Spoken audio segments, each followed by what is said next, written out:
Bonjour et bienvenue dans cette formation Python. Alors, dans la précédente vidéo, nous avons parlé des fonctions, des paramètres et arguments, des retours de valeurs et des portées de variables. Aujourd'hui, nous allons parler de la fonction lambda et de la gestion des erreurs dans Python. Alors, pour cela, je vais ouvrir Python. Alors,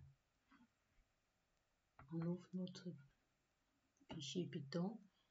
Alors, nous avons parlé la dernière fois des fonctions.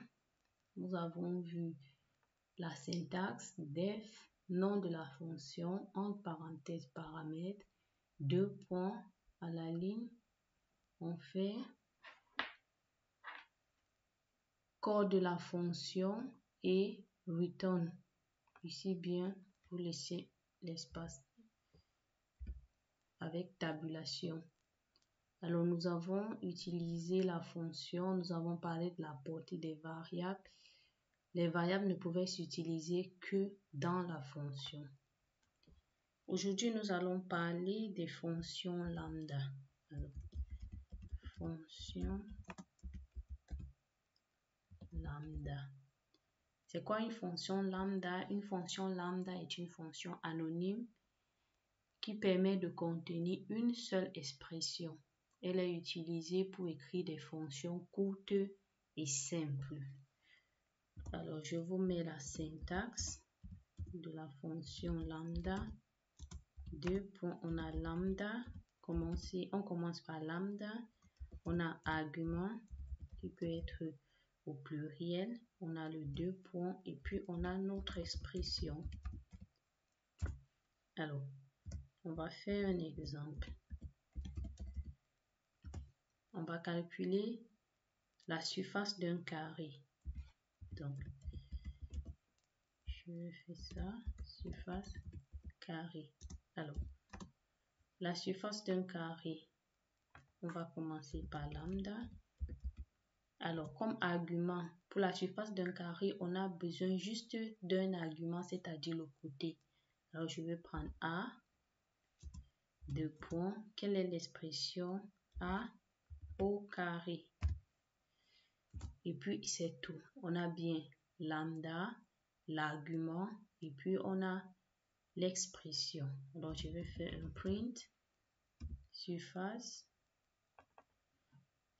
carré, puis en parenthèse, je mets la valeur de A, 5. Alors, j'exécute et j'ai bien le 25. Donc, je peux mettre une ligne avant. Je réexécute et vous avez le 25. Alors, nous pouvons faire le même exercice avec la fonction.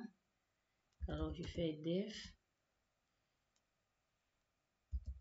Je vais utiliser calcul surface pour que ce soit différent de l'autre. Alors, entre parenthèses, quels sont les paramètres? X. Je n'ai besoin que de X. 2 points. Je vais à la ligne. Je fais return X au carré. Et puis, je sors. Je fais un print. Alors, calcul surface. Et je mets la valeur de X, 5. C'est mieux d'utiliser la minuscule. Alors, la minuscule. Et puis, j'exécute. Alors, on a également le 25. Alors, c'est très simple. Ce n'est que ça. Donc, juste retenir la syntaxe lambda, argument, 2 points, expression. Alors, après les lambda, on va parler de quelque chose de très important dans la programmation Python, la gestion des erreurs et des exceptions. Donc, je vais l'écrire, gestion des erreurs et exceptions. Qu'est-ce qui s'est passé? Exception. Voilà. c'est là. Alors, gérer les erreurs permet d'éviter que le programme ne plante lorsqu'il rencontre une situation inattendue. Cela se fait à l'aide des blocs. On a le bloc, le try, le except et le finally. Alors, on va parler de la syntaxe de base. Je vais vous l'écrire.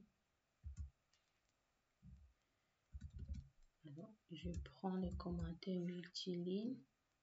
Je me mets là, à la ligne. Alors, on a le try, 2 points. À quoi ça sert? Le try, 2 points, représente le code susceptible de provoquer une erreur. Il faut bien comprendre la syntaxe parce que c'est important pour la suite. Alors, avec le try, on va essayer la partie du code qui est susceptible de provoquer une erreur. Après le try, on a le except. Alors, toujours 2 points à la ligne. Le except permet de vérifier le code exécuté en cas d'erreur. Qu'est-ce qu'on exécute? Qu'est-ce que Python ressort lorsqu'il trouve une erreur? Donc ça c'est le code exécuté en cas d'erreur. Et puis on a le finally qui représente le code qui s'exécute. Alors, qui s'exécute toujours avec ou sans erreur. Alors, je prends la peine d'écrire pour que vous puissiez bien comprendre. Et vous pouvez structurer également vos codes comme ça pour y revenir et pour comprendre. Donc, on a le try, le code susceptible de provoquer une erreur. On a le except, le code exécuté en cas d'erreur. On a le finally qui est le code qui s'exécute toujours avec ou sans erreur. Alors, l'exemple vaut que tout. On va prendre un exemple pour que vous compreniez exactement de quoi il s'agit. Alors, l'exemple est simple. Je vais vous demander d'entrer une valeur et je vais préciser que la valeur doit être un entier. Et puis, je veux utiliser cette valeur pour faire une division. Alors, si vous entrez une valeur qui n'est pas valide, je vais utiliser le except pour exécuter ce code, un code en cas d'erreur. Et si vous entrez une valeur 0, je vais utiliser encore le except parce que la division par 0 n'est pas possible. Et après, avec finally, je vais sortir du programme. Alors, allons-y, je vais dire try, 2 points, je vais à la ligne. Je dis x égale, je le convertis déjà. Et puis, je fais input parce que vous allez entrer la valeur. Et puis, je dis entrer un nombre. Alors, 2 points.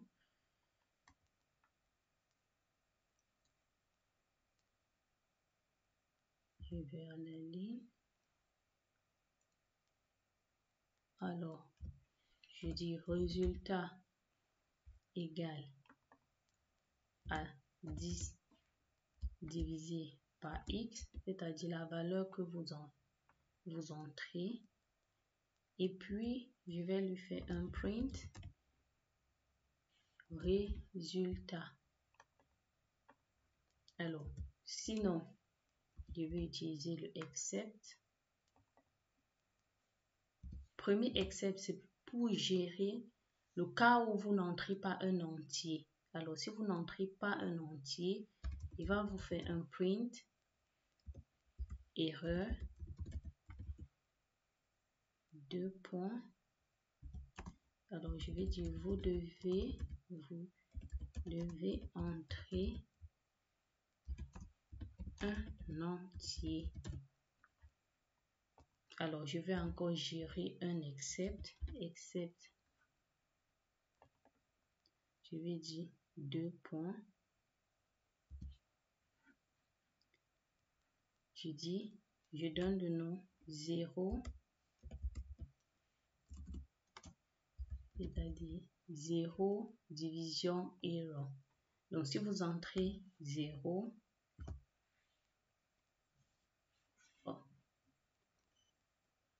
je n'ai pas except 0, ouais, 2 points, il est là, et puis je vais lui dire un print, erreur, 2 points, division par 0, impossible. Alors tout ça c'est bien comme ça, et puis je vais sortir et puis je vais prendre mon finally 2 points, print, fin du programme. Alors on y est, on regarde 0 division error, 2 points, et est-ce que la tabulation n'est pas bonne? Mais il me met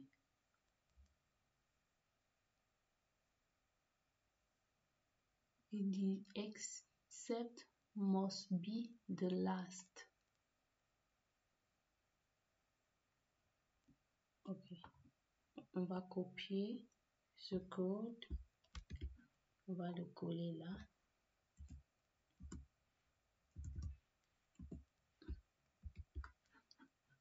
On va mettre ceci en commentaire. On va retirer ceci et on va exécuter. Alors, allons-y voir. Alors, entrer un nombre, je vais mettre, disons, pas mal l'adresse. Alors, il me dit, erreur, vous devez entrer un entier. Il dit fin du programme. Alors, je vous ai dit, finally, c'était cette partie qui s'exécute toujours avec ou sans erreur. Donc, c'est normal qu'on sorte du programme puisqu'on n'a pas utilisé de boucle. Alors, je vais relancer. Et puis, je vais mettre 5. Alors, il me donne la réponse et il sort du programme. Je vais analyser ce code pour comprendre où est le problème au niveau du second except. Sinon, nous y sommes. Nous avons vu comment utiliser le try, le except et le finally pour éviter les erreurs. Alors, c'est une bonne pratique de nommage et de structuration du code.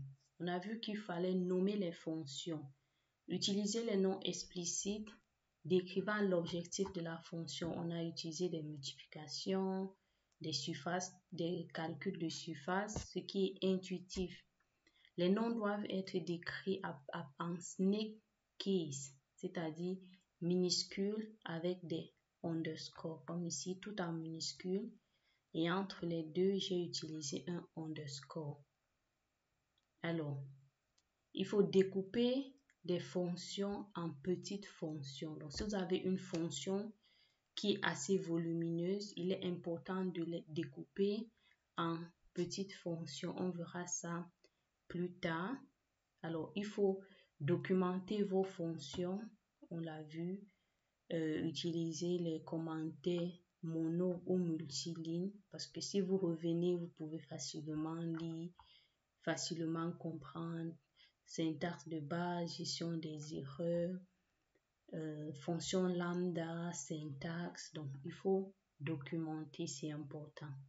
Alors, en résumé, ce module vous permettra de créer les fonctions avec des paramètres et des valeurs de retour. On les a bien vus, des paramètres et des valeurs de retour. D'utiliser les fonctions lambda pour simplifier certaines tâches. On a bien utilisé lambda. De gérer les erreurs efficacement avec le try, except et le finally. Et de structurer vos codes de manière propre et lisible. Alors, nous commençons tout doucement pour vous permettre d'abord de comprendre les fonctions, de comprendre les expressions et on ira au fur et à mesure de la programmation un peu plus en profondeur. Alors, je vous remercie de m'avoir suivi et je vous dis à très bientôt dans une prochaine vidéo.